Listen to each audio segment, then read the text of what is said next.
Boa noite a todos, sejam bem-vindos ao nosso canal sobre a doutrina espírita.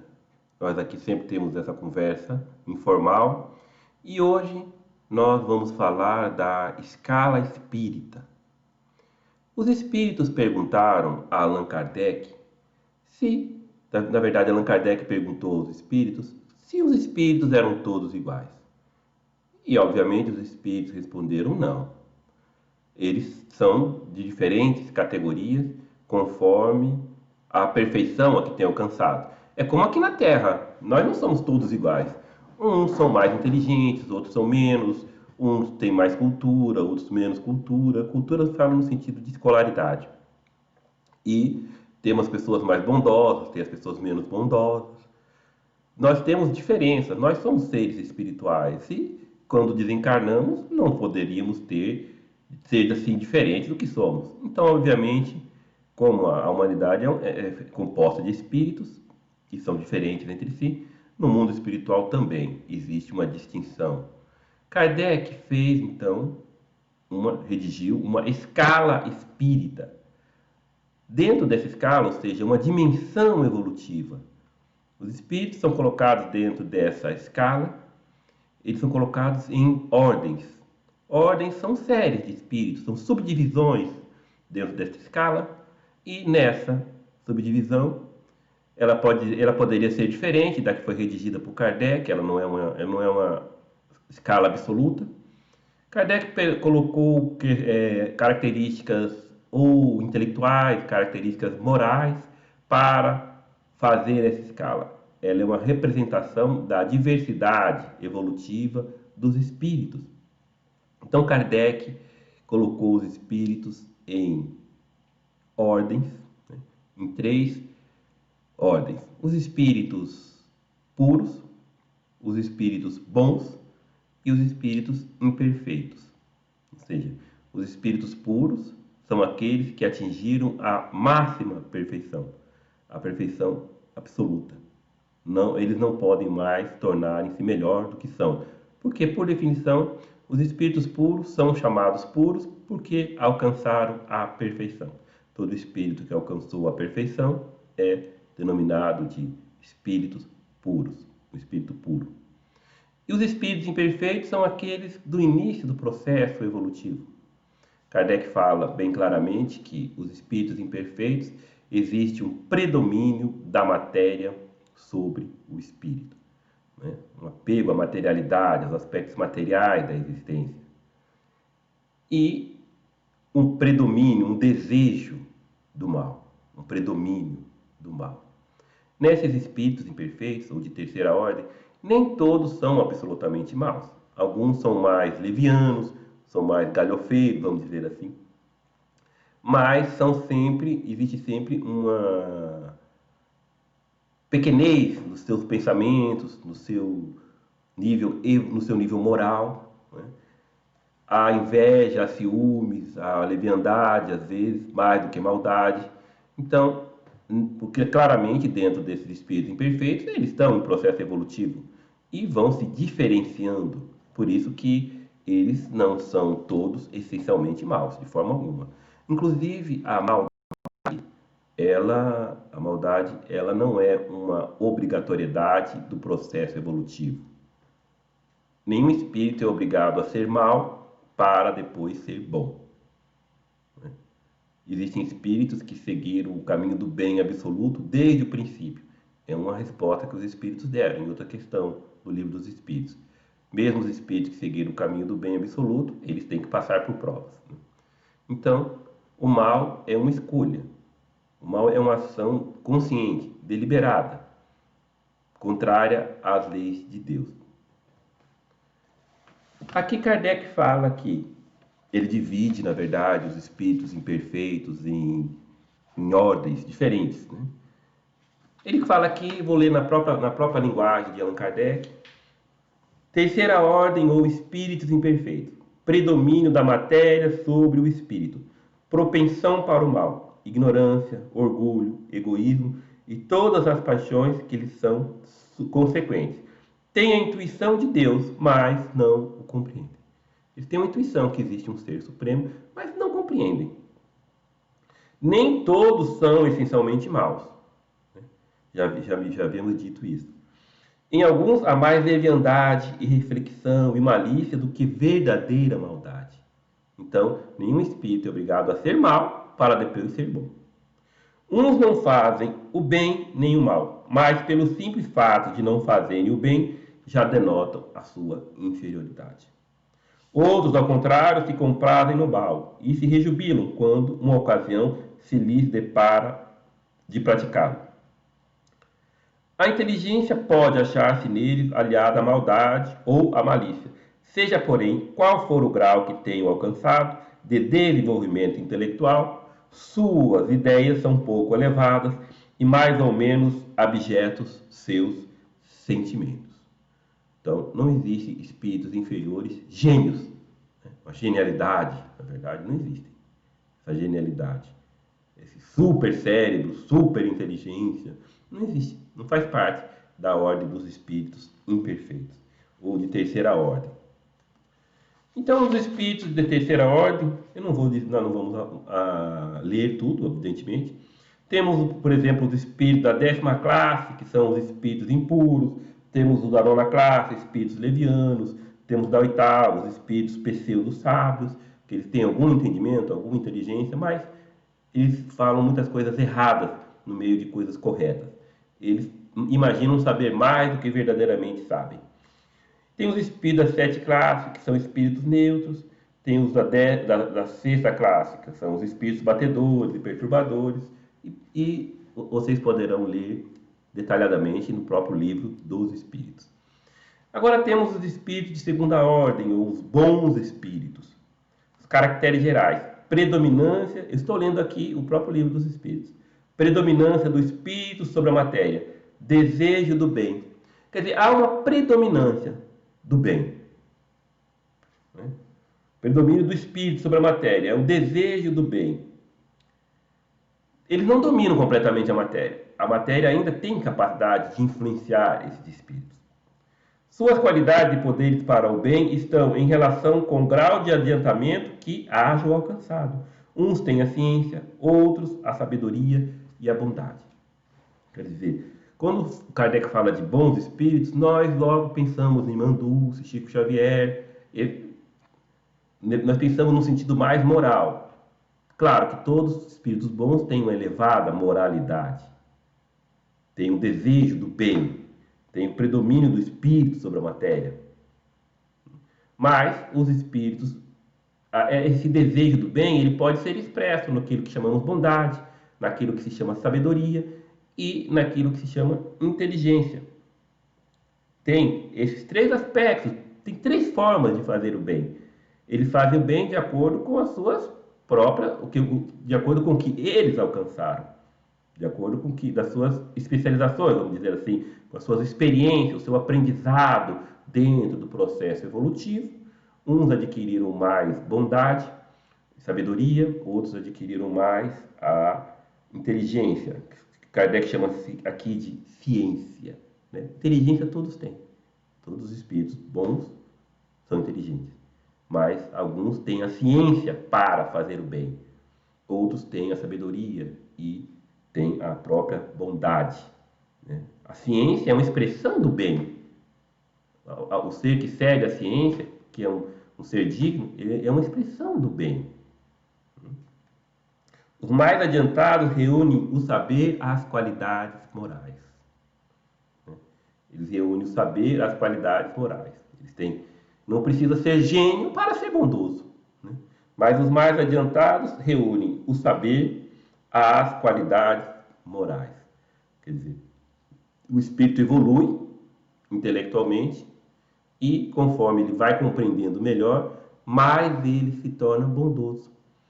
Quando ele está no nível máximo desses espíritos bons, que na verdade são os espíritos superiores, Kardec também divide essa categoria dos espíritos bons, os bons espíritos, como os espíritos de 5ª classe, são os espíritos benévolos, que a bondade é neles a qualidade dominante.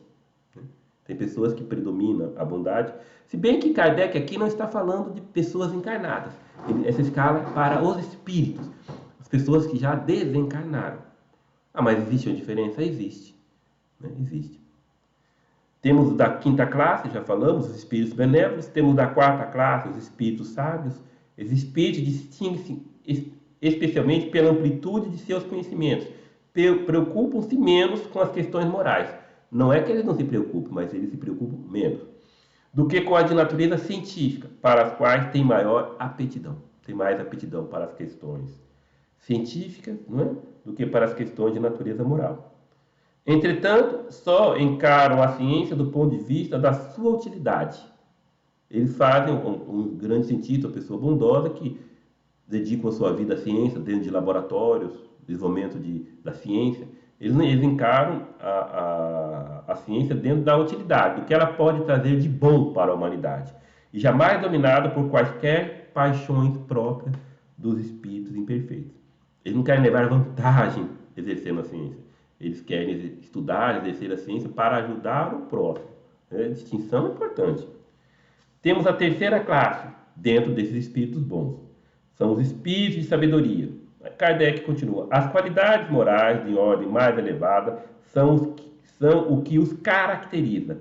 Sem possuírem ilimitados conhecimentos, são dotados de uma capacidade intelectual que lhes faculta juízo reto sobre os homens e as coisas. Tem espíritos muito sábios, que ele tem um parecer correto sobre as pessoas, sobre os acontecimentos. São chamados espíritos sábios, de sabedoria, desculpe.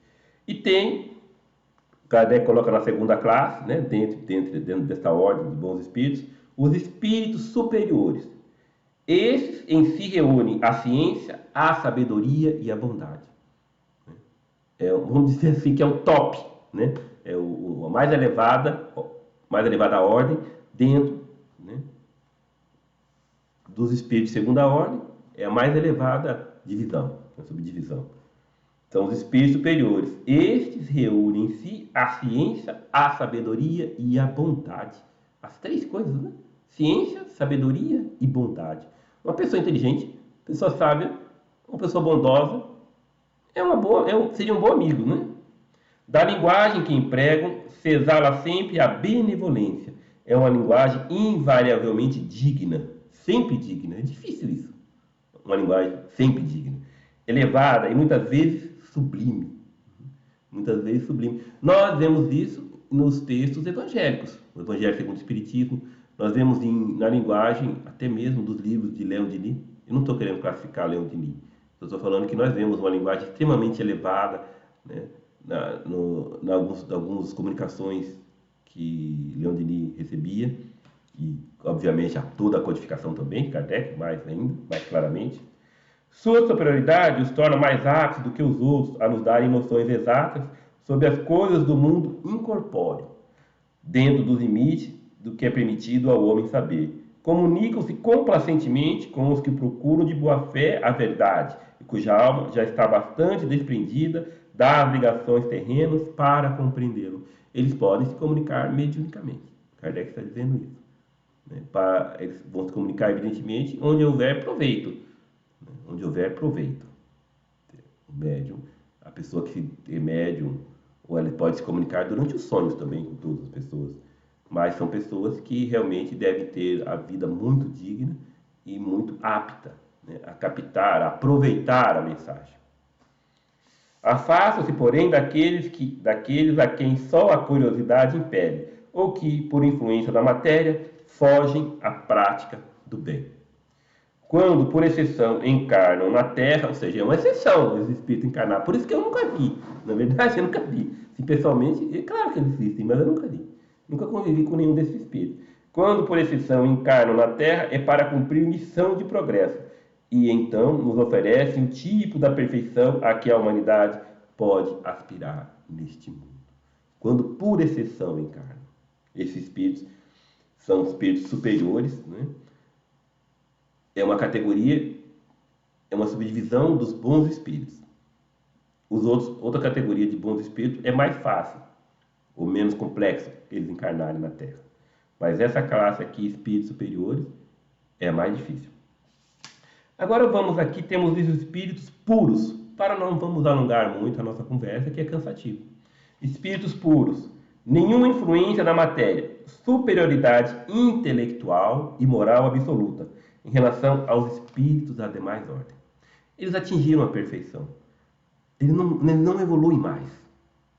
Essa é a questão. Essa é a questão. Eles não evoluem mais. Por isso que Kardec coloca primeira classe, classe única. Ele não tem subdivisão. Ele não pode ser, tipo assim, desculpa a brincadeira, mas não pode ser como o sabão em pó, né? Ele limpa mais branco. Ah, eu vou limpar mais branco ainda. Não existe. Não existe espírito perfeito. Ah, eu sou mais perfeito, eu sou mais puro que você, eu sou puríssimo. Não existe. Os espíritos puros pertencem a uma mesma categoria. Por definição, são os espíritos que atingiram a perfeição. Então, Kardec coloca os espíritos que a compõem, que é uma classe só, uma classe única, percorreram todos os graus da escala e se despojaram de todas as impurezas da matéria, tendo alcançado a soma de perfeição de que é suscetível a criatura, não tem mais que sofrer provas nem expiações. Não significa, agora que estou falando, não significa que eles não possam encarnar. Eles não estão mais sujeitos, ou seja, eles não são mais obrigados, eles não precisam. Jesus é um espírito puro. A Gênese de Allan Kardec, da codificação, né? No livro A Gênese da codificação, fala claramente que Jesus é um espírito puro. É o único que nós conhecemos. Eles não são proibidos de encarnar. Eles não estão mais sujeitos à encarnação. Tendo alcançado, de novo, falar novamente, a soma de perfeição de que é suscetível a criatura, não tem mais que sofrer provas nem expiações. Ou seja, Jesus não estava nem em prova nem em expiação. Ele veio por quê? Ele veio por amor. Ele veio porque a gente precisava de só isso. Não estando mais sujeito à reencarnação em corpos perecíveis, realizam a vida eterna no seio de Deus. Gozam de inalterável felicidade, porque não se acham submetidos às necessidades nem às vicissitudes da vida material. Essa felicidade, porém, não é a ociosidade monótona, a transcorrer em perpétua contemplação. Jesus é um espírito puro. Isso é definido na Gênese, no Evangelho. Por isso que Jesus é o modelo e o guia da humanidade. Ele não é apenas um modelo, ele não é apenas um exemplo, ele é o guia também da humanidade. Não é de uma nação nem de uma pessoa, mas é o modelo e guia da humanidade. Modelo, nós temos muitos bons modelos. São Francisco de Assis, né? Por exemplo, temos modelos bons, modelos muito bons. Mas guias da humanidade não são. Então podem ser até modelos, claro. Podem e devem ser modelos. Né? Modelos de humildade, modelos de sacrifício. Mas não são espíritos puros. Não há nada demais nisso. O único espírito puro que nós conhecemos é o Cristo, é Jesus. Né? Ele não tem nenhum defeito. Nós não podemos dizer assim, olha, Jesus está evoluindo porque ele tem um defeito, sabe? Ele precisa melhorar, ele tem algum defeitinho lá que vai melhorar. Ele não tem defeitos, nós não vemos. Os próprios espíritos dizem isso, que ele é o guia da humanidade. Né? E também como saberíamos que ele estaria evoluindo, né? Não temos essa intimidade toda com Jesus, nós não sabemos o que ele fez hoje, por exemplo. Né? Eu costumo falar, nós não tomamos café da manhã com Jesus, etc. Então, é um pouco estranho isso, querer que Jesus evolua. Querer que Jesus evolua seria indicar que Jesus tem algum defeito ou que está faltando alguma coisa para ele, então não tem muito sentido falar uma coisa dessa, que nós não temos esse conhecimento de Jesus. O que nós sabemos não nos autoriza a colocar defeitos em Jesus, nem muito menos a ficar colocando necessidades para o Cristo. O que os espíritos superiores informam é que Jesus é um espírito puro. Isso está na Gênesis, isso está no livro dos Espíritos. Por isso que Jesus é o mestre, né, é o guia, é o modelo da humanidade. Quando disseram para ele no Novo Testamento, bom homem, então ele disse, por que me chamas bom? Só Deus é bom, no sentido da sua humildade. Mas quando disseram mestre, ele aceitou. Ele diz, de fato, eu sou o mestre, porque ele tinha o conhecimento pleno da vida, das leis, né, das nossas necessidades. Ele veio ensinar e exemplificar. Ele não poderia negar essa realidade. Né? Não poderia negar essa realidade. Por isso que o Espiritismo, a moral espírita, é a mesma moral cristã. Kardec disse que não poderia ser diferente, porque não existe outra melhor. Então, eu acredito que possamos facilitar o entendimento, possamos estudar cada vez mais e ir nos aprimorando para divulgar a doutrina espírita que nos tem feito tanto bem. Que Jesus abençoe a todos.